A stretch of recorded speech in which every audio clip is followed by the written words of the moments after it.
What am I missing?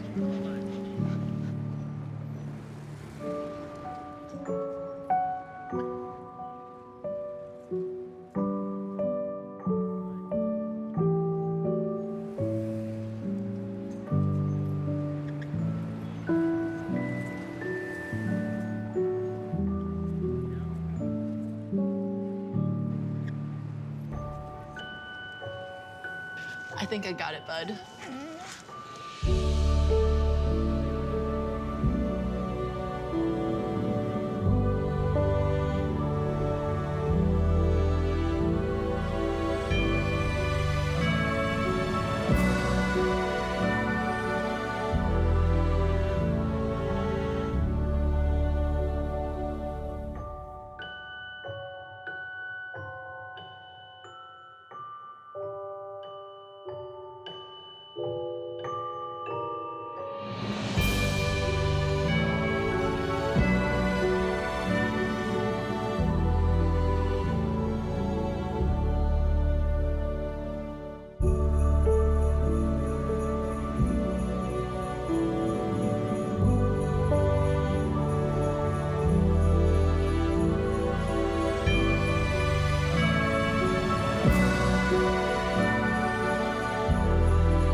Well, I would start off and say, have you ever? But I think actually it's more than have you ever. It's when was the last time that this happened? The last time that you were in a spot where you were so uncomfortable, you were so like disheartened by a moment, or just needing to avoid a moment that you just panicked. You're like, I got to get out of here. I got to go.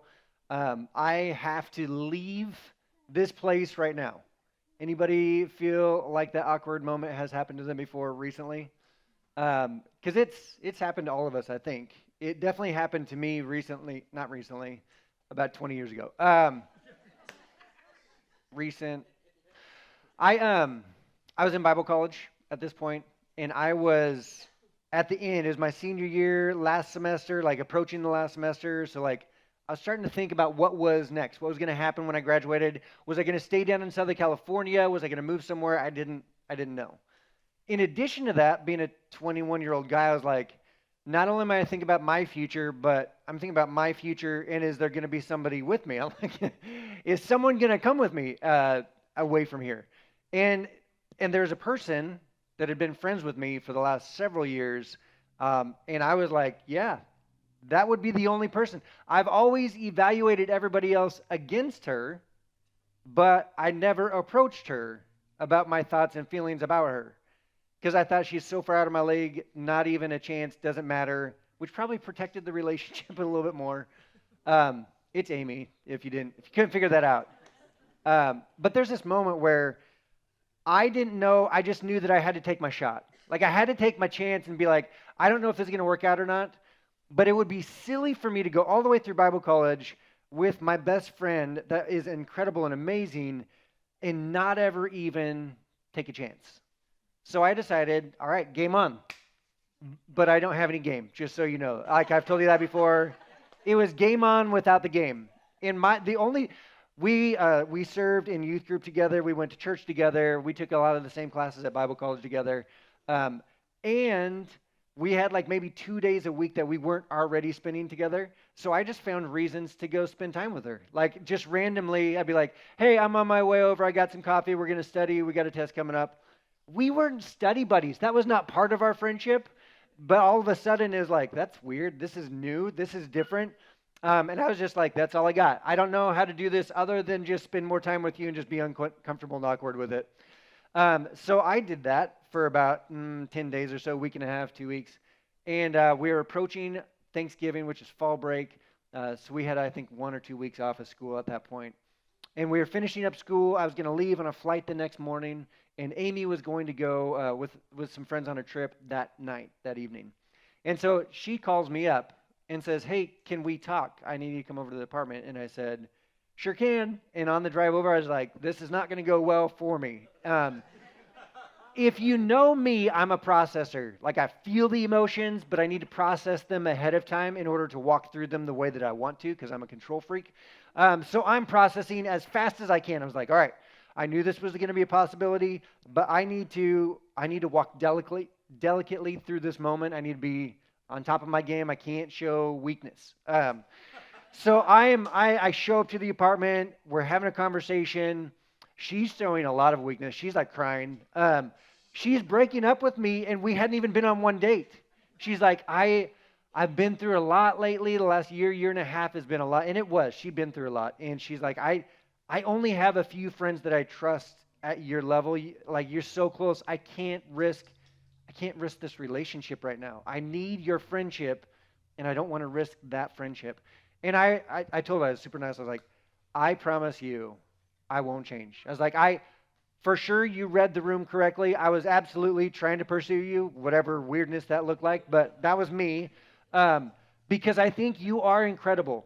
I think you're amazing. And if what you need right now is a friend, if what you need from me right now is my friendship, that's what you have. And I will work incredibly hard to make sure that this isn't awkward and weird later on. So I left the apartment yelling into the steering wheel like, ah, right. But I held it together the whole time. We were good. And her roommate actually called me up later that day. She's like, hey, I heard what happened. A bunch of us are getting together. Do you want to come hang out tonight? Just low key, just kind of fun at the house. And I said, yeah, that's probably a good idea. Like, just to not be sulking by myself right now. So that sounds like fun. So I show up to the apartment with the only thing that I didn't expect. And that was when I walked in the room that Amy would be in the middle of my friends and smiling and laughing. And I was like, I was not ready for that moment. I walked in and I was like, like I didn't know what to do. I felt like a gut punch. The only thing, I tried to smile. I don't know if I actually did or not. And I walked in and I said hi, and then I walked straight into the kitchen. I had no food. There was no food in the kitchen. There was nobody in the kitchen. I just needed an escape hatch. And I was like, I was wrestling so much internally. I was like, I need to leave. Also, I just promised her I wasn't going to be awkward. Like hours before, I was like, I'm going to take care of it. It's going to be fine. I'm going to be normal. We're going to be friends. And now I'm like in a panic because I could not hold it together. So I'm in the kitchen for a little while, and then eventually I was like, okay, I gotta do this. So I go out of the kitchen, and I thought I was holding it together. She tells me later, she's like, you were so weird in that moment. I was like, yeah, I was. That was the last thing I expected was to see you. And she eventually left and went on her trip, and just so you all know, it did work out, FYI. But have you been in that spot, whether you knowingly or unknowingly walked into a room, walked into a situation, walked into a meal, and you're just like, I need to leave. This is uncomfortable. This is awkward. And someone would be like, why is it so hard for you to go home for Christmas? Yeah, I mean, some of you right now, you already have your game plan for Christmas. You're like, okay, if I leave at this time, I can show up just in the nick of time to open up presents. Like just in the nick of time to sit down for dinner. I have one conversation. I laughed at the stupid jokes that they're going to say. I listen and I smile real nicely, and then I hug and I say goodbye, and you're like, I can be in and out 2 hours. That's all I got to do. And you're just trying to leave as quickly. Some of you, that's where you're at. And you talk to other people. They're like, why are you there? And you're like, well, it's so uncomfortable. It is so uncomfortable that it is awkward. It is... You say the word complicated, it might be more than just complicated. We say complicated a lot. It's more than complicated. It is absolutely uncomfortable. And I need some help on this because my remote's not. There we go. Thanks. We've had some technical issues. It's fine. It's uncomfortable, right? You get in that moment, you're like, I just got to leave. I need the parachute. I need the escape hatch. I got to get out of here. Do you have any of those unnecessary moments coming up that you know of? Like, do you have that coming up this week? Did you just have it at Thanksgiving? You're like, I know, I just did it like a month ago, and now I got to do the whole thing all over again. Do you have any of those going on right now? You feel that? Um, Worse is not when it's not when you realize it. Well, you can go back. That's fine. I'm jumping all over the place here. I apologize. We look around at the table, we're like, we see this. Christmas is a great reminder. We have problems that we can't solve. There's people that we can't control. There's expectations that we can't meet. You're looking at the room, you're like, that is an expectation that you're presenting that I cannot meet. And it's just uncomfortable. You're like, this is the worst conversation I've been in all year long. Thanks, Dad. Like, that's, I know that. I feel that. You have people sitting around the table, you're like, I can't control you. I try really hard to control. I can't control you, though. There's problems that we look and we're like, I mean, I've tried to tell you how to solve this problem over and over again, but you're just not getting it. Worse than this is when you realize that this is actually you. You're like, I am a problem that I've tried to solve that I can't. I'm a person that I cannot control. I've tried so hard, I'm not doing it. I set expectations for myself that I can't attain. And it's just left me at this one spot and like, I hate going home. I hate to see that. I hate to experience that. It's just uncomfortable. It's complicated. It's fill in the blank. Right? Christmas, we celebrate something though. We celebrate that there is potential to move us past the awkward, to move us beyond those tensions, that we actually move away from the complications. That's our tendency. But in Christmas and because of Christmas, we can move towards the difficult relationships that we have because of what we're talking about today. Today we are in part 3. This is the concluding part of reasons for the season. And this is a big idea, big topic that we've been discussing for the last couple weeks. And we look at this and we're like, isn't that supposed to be like a reason for a season? It's supposed to be Jesus? Yeah, I mean, that's right. Because we say this, Jesus is the reason for the season. Like that's the sentiment behind it. Is essentially that we want to keep Christ in Christmas. Yes, I'm all for that. That's absolutely true. But if you went back in time and actually talked to the first century Christians, if you went back and actually talked to the disciples that were there with Jesus for years and watched and listened and experienced all that, and you said, well, Jesus is the reason for the season, they're like, it's close. I mean, sentiment is there. But the reality is, he's the reason we celebrate Christmas. We are the reasons for the season. Because essentially what I've been saying is, if we weren't such a broken mess, Jesus wouldn't have had to show up to rescue us, to be our Savior. We wouldn't have needed that, but we do need that. So Jesus had to. God had to send Jesus in that moment for us. So in reality, we are. You are. I am the reason for the season. The first week we talked about that the reason for the season, one of them, is to bless the world. Essentially, to make the world around us better, to make the world a better place. That's why Jesus showed up. Last week, we talked about this, that Jesus showed up in order to demonstrate what God is like. That Jesus said this, he's like, hey, if you want to know what our Heavenly Father is like, you want to know what God is like, you just listen to me. You just watch what I do. You watch how I treat people. You watch how I love people. You watch how I walk through life. And that is how you know who God is. That's how you know what God is like. Today, we're going to take a little bit different twist on it. That our reason for the season that we're talking about today is to remove our excuses. So we have these excuses, right? We have them. Yeah, that's messy, that's too awkward, it's too uncomfortable. I don't want to move in that direction. I'm just going to kind of stay back over here. I'm going to protect myself. I'm not going to do that. I'm not going to engage.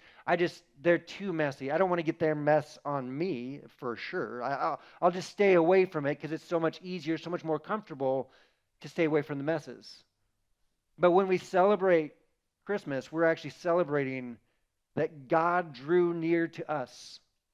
This moment that God decided, as messy as we all are, as broken as we all are, as much of mistakers, sinners, as we all are, God still chose to move to us. There's this moment where an angel is announcing what's about to happen. We look at this in the book of Matthew, chapter 1, verse 23. It says, the virgin will conceive and give birth to a son, and they will call him Emmanuel, which means God with us. I love this term, and for whatever reason, we only focused it on at Christmas, but this name, if we take it with us, it's like, no, it's not just God with us, it's God is with us. Currently, still, right now, God is with us. He came to us. He drew near to us. And he still does that today. Just like the song that we were singing, that Jesus left us the Holy Spirit to be incredibly, intimately close and near to us, even now. And we read this and we think about that, and it's super inspiring, right? It's just, you love to embrace this idea. As Christians, as Jesus followers, are like, oh, I love that. I love that. It's wonderful. It's great. It's humbling to think that God would do that for me. It's humbling to think how much Jesus stepped over and through my mess to get to me. But if God did that to get to me, then I have no excuses. I have no excuses. If I'm going to follow Jesus, I have no excuses to move away from the messes. Because what I watch over and over and over again, when God showed up, he didn't shy away. He didn't move back. He walked into the midst of the mess in the world around him. I lose my excuse to move away. I lose my excuse to move away from the complicated, awkward, uncomfortable messes. I have so many excuses. We all do. We can list them out. We could write them down. We could put them in outline form, and it would take a couple pages. Be like, these are all the reasons why I'm not going to go there on Christmas, why I'm not going to have that conversation, why I'm not going to engage in that, why I'm not going to do that, why I'm not going to be around those people, that person, that family. Right? We all got that. That's super easy to figure out the excuses. But when I acknowledge the excuses that Jesus ignored for me personally, I can't do that anymore. That entire outline it's voided. It's like that doesn't work anymore. Just throw that in the trash. Because Jesus did away with that. We no longer can use those excuses to judge, to dismiss, to distance ourselves from other people. Just because they have dysfunction, insecurity, just because they have a specific sin, we look at their sin, we're like, they're doing that thing again. Right? And as Christians, Jesus followers, we love this thing that we do. It's so much more comfortable to look at somebody else's dysfunction, somebody else's insecurity, somebody else's sin, and be like, look at them. They're doing it again. They're doing it again. That's why I don't like them. That's why they're not my friend. That's why. Especially because we're like, I don't do that particular sin. That's not the one I struggle with. Because yours is a little bit different. Your struggle might be a little bit different than somebody else's. Philip Yancey, this incredible author, he's written a bunch of books. He actually said this. Christians get very angry toward other Christians who sin differently than they do. I mean, that's it in a nugget, right? We can all go home today. That's it. We do this. And the really fun part is not just when it's about other Christians. It's when we start to judge this way towards people that have never decided to follow Jesus. They've never embraced the gospel, the truth, the good news. They've never actually crossed that line of faith. And yet we sit back in our armchairs and we're like, you know what? They're doing it again. Did you see them? They're sinning again. And they're like, I'm just living my life, guys. I never adhered to any of those. I never said I was going to do that. And yet here we are making sure they know that they're wrong, that they're doing wrong, that they need to change, that they're messed up. And this is the very loud voice that the church has used for generations, honestly. We've done a pretty poor job of it. Because we've communicated that in order for someone to move in the direction of God, that they got to get right first. That they got to deal with their own stuff first. And that's so far from the truth because God first came to us. He drew near to us before we even moved towards him. And we've become the stumbling block. We've become the thing, the opposition that's pushing people away from Jesus. But I'll tell you what, it's way more fun. It's way more fun to get riled up about somebody else's sin than it is to evaluate our own. But this is what we're talking about. Emmanuel, God is with us. There we go. Sorry, some of the slides come with sound effects. It's just a built-in thing. It's all right. If you look through the Gospels, you read Matthew, Mark, Luke, and John. These are the first 4 books of the New Testament. These are the first-hand accounts, the eyewitness accounts of Jesus' life and ministry. And when you read through them, you read and you find that Jesus, his harshest criticism was actually for people in similar categories as himself. Rabbis, teachers of the law, people that sat down and were studied and knew the law in order to teach other people about it. Those are the people that Jesus was the most harsh with. Not the people that were far away from what he taught. Like those people he embraced with open arms. But the people that were closest categorically to him, he's like, you're doing it wrong. You're doing it wrong. You're ruining the thing that God is trying to do. You're becoming an opposition. You're becoming a wall, a barrier for someone stepping toward their Heavenly Father. And Jesus knew something that we see and we recognize today, that the self-righteous lack self-awareness. The self-righteous, and I think this is on like a sliding scale, the more self-righteous you are, the more that you think that you're earning your way, the more that you feel like I've got it, I'm in control, I'm good, I've done this myself, the more that you feel that way, I think the less self-aware you actually are. They're connected, these ideas, these thoughts. But the birth of Jesus should make us all painfully, humbly self-aware. Because those same people that we judge have a lot in common with us. They might sin a little bit differently, but we both sin, right? We're both in that same category. We did this series a little while back. It's called Paper Walls. It's a fantastic series, great conversation. Essentially, the big idea about it was that we come up with these thoughts, these excuses, and we look at them as if they're a boundary that we cannot cross. But when you walk up to them, we're like, this is a reason. This is the reason why I'm not doing that. This is the reason I'm not going there. This is the reason I'm not making that step or growing in that area. I'm not willing to do that yet. We put up this paper wall. We think it's a real wall until we get real close to it and we're like, I can just put my finger through that. Like, that's an excuse. It's not a reason. It's not real. It's not actually holding me back. It's just what I say that's holding me back, that allows me to step back from it.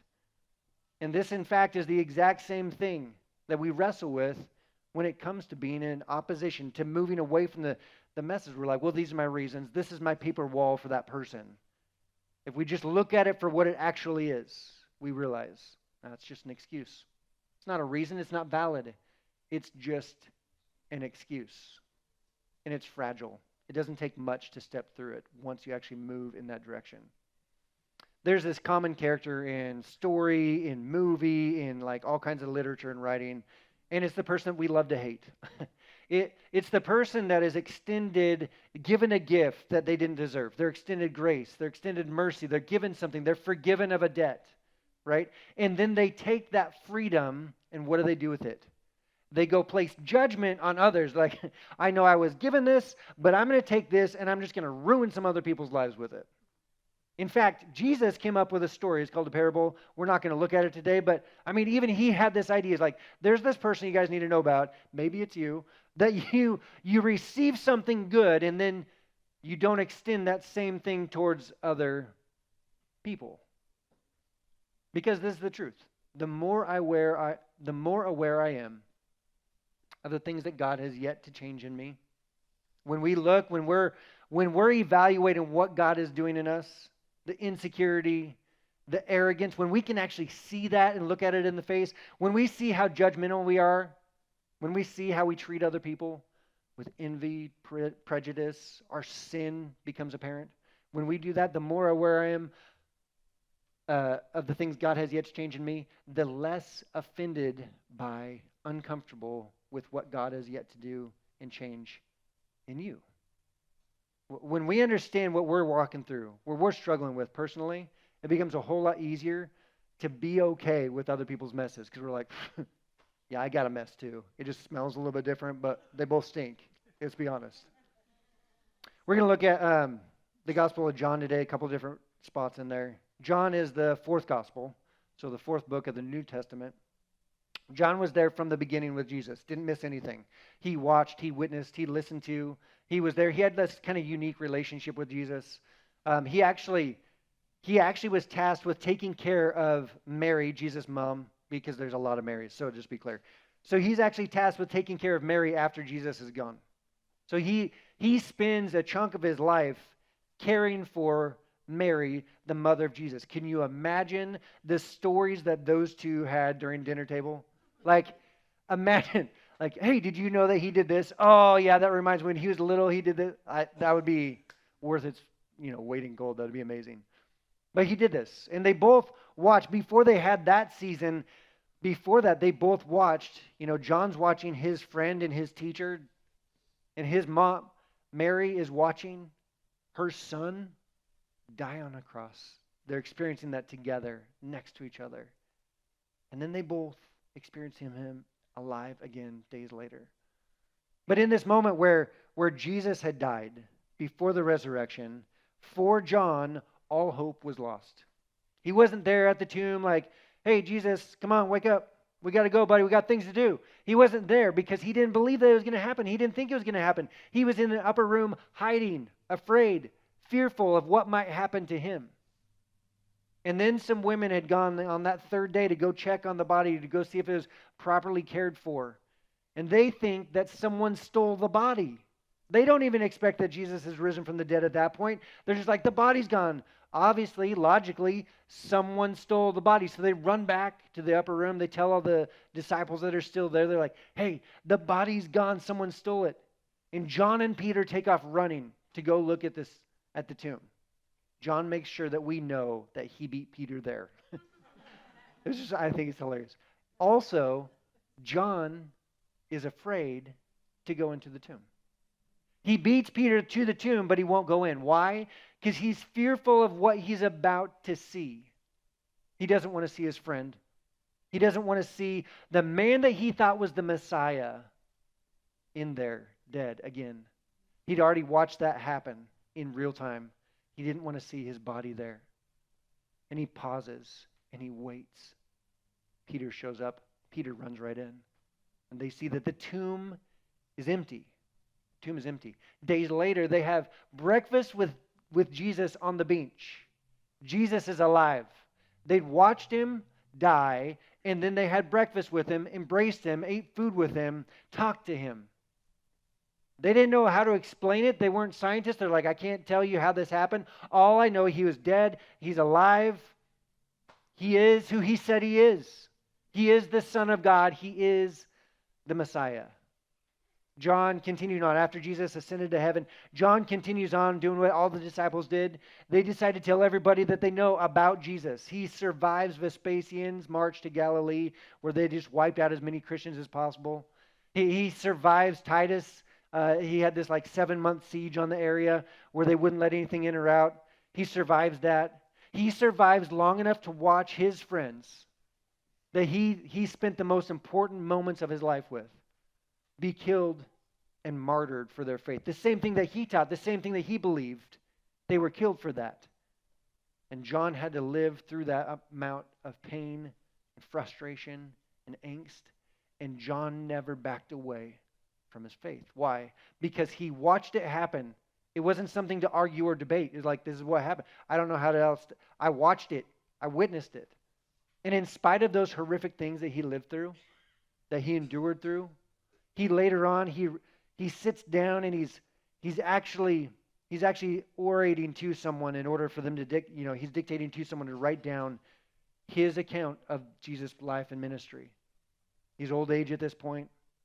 At some point, he's trying to encapsulate who God is. And he comes up with this one word that we've come to embrace. He comes up with this single word that God is. Love.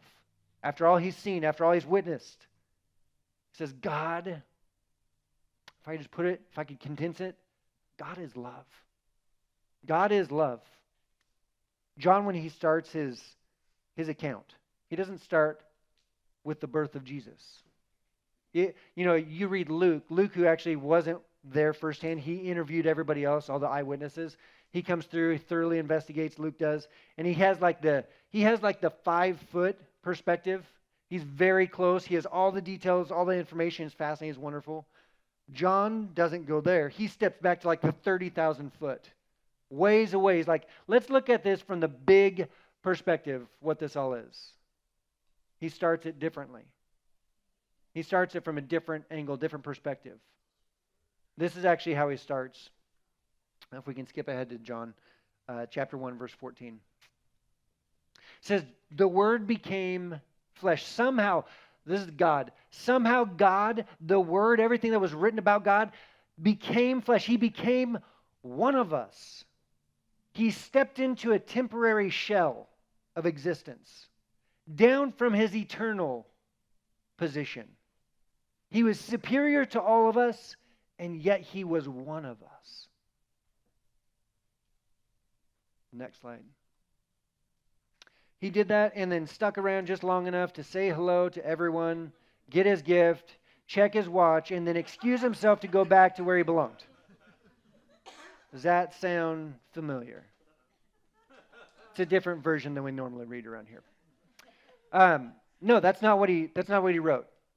This is what the rest of the verse actually says. The Word became flesh and made his dwelling among us, lived with us, was with us, interacted with us, was here with us, moved in our direction. Jesus stuck around in our awkward messes, our awkward family dynamics. I mean, he sang the songs that we sing off tune. He ate the burn pie and everyone's like, this is real yummy. Like he did the whole thing and loved it just to be with us. Now, when John writes this, just for clarity's sake, this us is not you and me. This is literal, not figurative. He's saying, I experienced this. There's a group of us that he lived among. We were with. We rubbed elbows with. I mean, he ate with us. He joked with us. He laughed with us. He cried with us. He was with us. There was no space between him and us. He just lived life among us. You know, he lived in the midst of our sweaty, smelly, stinky, dirty lives as we traveled around. He was near. And it wasn't a challenge for him. It wasn't a struggle for him to do this, at least from what he said and what it appeared. He was comfortable among us because God had now come down into flesh and was amongst his creation. Could you imagine that? The level of comfort that love provides. Right? This is what love does for you. When you love someone to the point that you're willing to sacrifice for them, all of a sudden, the awkward, the weird, the mess, the complicated starts to dissipate. We're like, yeah, I see all that. It's not that I don't see it. It's that my love is bigger than that. I'm willing to step through that because of my love. And people who were nothing like Jesus, we say this all the time, people who were nothing like Jesus. And he obviously liked them back. He obviously loved them back. Now, I am, if you can't tell, I'm a little bit of an extrovert. Like, I'm not a super extrovert, but I'm on the extroverted side. My wife is not.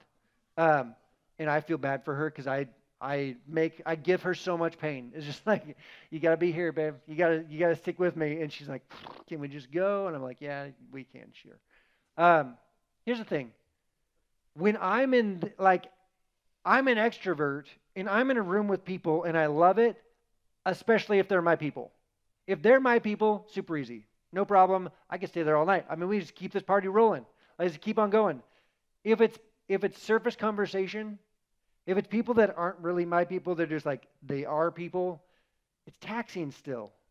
Like it costs you something. People energize me, but surface level conversation, I just want to get straight to the heart. Like, let's just lay all the cards out on the table. Let's discuss it because that's fun for me. But if we just keep up here at the surface level, I'm like, phew, this is a lot. And then I look at my wife. She's like, yeah, that's just like 1/10 Like, that's not even a lot compared to what I feel all the time. I feel bad. I'm sorry. Here's the thing, though. We get to this spot where we evaluate, yeah, that person's easy to be around, that person's a little more challenging. I'm just going to go this way all the time. Christmas forces me to address that aspect of me. Jesus cared for other people, all other people, not just his people. Not just people that were like him, thought like him, talked like him, acted like him, believed like him. He cared for everyone, from surface level to deepest level. From the person that's got most of their stuff together to the person whose ducks are like, they're not in a row, they're not even in their yard, they're in everybody else's yard. Like that level of just mess. When we watch what perfection did, and did for you and for me, it is too hard for me not to follow that. It's like, you know what? If I'm going to profess, if I'm going to say I follow Jesus, I have to follow him the whole way. Every step, in every relationship, with every person, with every moment, with every mess. He continues on. We have seen his glory, the glory of the one and only Son, who came from the Father. These men, they weren't all convinced who Jesus was before the resurrection, but after the resurrection, it was punctuated. They knew, they believed, they were willing to give up their lives because of what they witnessed. That Jesus said, look at me, and if you look at me, you'll see the Father. Because Jesus was God in a body. And if God the Father is like Jesus, that is the greatest news of all time. Because if God was like the Son, then that means that, like what John wrote, that he is full of grace and truth. Not just a portion of this, not like an equation like 60% of one, 40% of the other, depends on the circumstance and it shifts. No, 100% all the time, forever and always, amen. Full of grace and truth with every person in every moment. He never decided like, I'm just going to turn back the truth a little bit just to make it easier, just to make it more approachable. He never decided to do that. He never dialed back the grace because it got messy, because it got complicated and hard. He was all in all the time with everyone. And at Christmas, we're reminded of the problems that we can't solve, the people we can't control, the expectations that we can't meet. And we're also reminded that that didn't stop Jesus from moving towards us. Those were our stuff. That's our baggage. We all have it. And yet Jesus didn't hold back. He didn't show up in the manger and was like, yeah, I'm only here for this group of people. All you guys just stay over there. I'm only here for... That's not what he did. He showed up for everyone. And this morning, what I'm talking about is not just about being a good person. Yeah, you just got to be a good person to everyone. If you're serious about following Jesus, it's a sacrifice. It costs you something, right? Grace, forgiveness, that's offered freely. We are offered this gift freely. But if we're going to follow Jesus, there comes a time where it does cost us something. It's going to cost you emotional energy. It's going to cost you time. It's going to cost you resources. It's going to cost you something if you're going to walk out and follow Jesus down that path. Are you facing one of those soon? You're like, I wish I hadn't shown up to church this morning because my aunt, my uncle, my brother, my sister, my parents, whoever it might be, the coworker I've got to deal with one more week before, like whatever it might be, you know the person. You know the mess. You know the lack of grace. That's so easy to choose. That's so hard. And I get it. I feel it. Honestly, I'm with you. But John puts it this way. In a different letter, he writes, This is how God showed his love among us. He sent his one and only Son into the world that we might live through him. A couple verses later, verse 11, he says, Dear friends, since God so loved us, we also ought to love one another. How much more clear could he be? verse 19. We love because he first loved us. It's not because I've earned it, not because I deserve it, not because I feel like it. Because I've watched it, I've witnessed it, and I've accepted it and received it myself. And that's what I'm called to do. If I'm going to receive that gift, I must extend that same gift to other people. This in spite of type of love. This type of love that looks at someone and says, yeah, I see your mess, but I'm going to love you even still, even in the midst of all of that. That type of love makes the light of the world a little bit brighter. And God did it for you and me. And honestly, if we weren't such big messes, he wouldn't have had to. But we are, and he did. So my challenge for all of us as I wrap up this series, can we please, as a church, as a community, can we please decide that we are going to love the messes that show up at our door? That we're going to love the messes that eat that Christmas meal with us. That we're going to love the person that's pushing behind us in the line at Walmart. That we're going to love the people that we work with. That we're going to choose to love the community that we live in. Because Jesus did that for you and for me. It's what we have that's common. We're all sinners. We're all messes. That's what's asked of us. We're all the reason for the season, right? We're all that.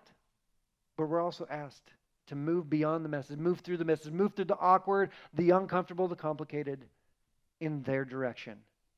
To show them just a glimpse of what Jesus is actually like. I do have one single discussion question. I know I couldn't escape. I had to have at least one. Here's the discussion question for us today. Who are you inviting to Christmas Eve service to sit with you? It's funny. It's just a reminder. Pick up a card on your way out, wherever I put it. It's not in my pocket anymore. I gave it away, okay? Pick up one of the cards on the way out this morning. Invite someone to sit with you, and then we'll see you back here next week. 2 o'clock, 4 o'clock. Pick one of them, and we'll see you then. Let me pray, and we'll get you out of here. Dear Heavenly Father, we thank you for today. We thank you for the reminder that when you came near, when you drew near to the world and to us, you removed the excuses that we have to move away from the messes. You showed us by action, and you showed us by our own experience that you didn't hold back. You didn't withhold because of our mess, because of our sin. So we should not withhold love and grace and mercy from others just because they have a mess that's similar to ours. It might just look a little bit different. God, I pray that you would give us plenty of margin and patience in the coming weeks as we experience some of those messes. But I pray in those moments that we would intentionally decide to show you instead of the easy, instead of the easy road to take, that we would show you in those moments. Rather than what's comfortable, what's intentional. We thank you that you did that for us. In your name I pray. Amen.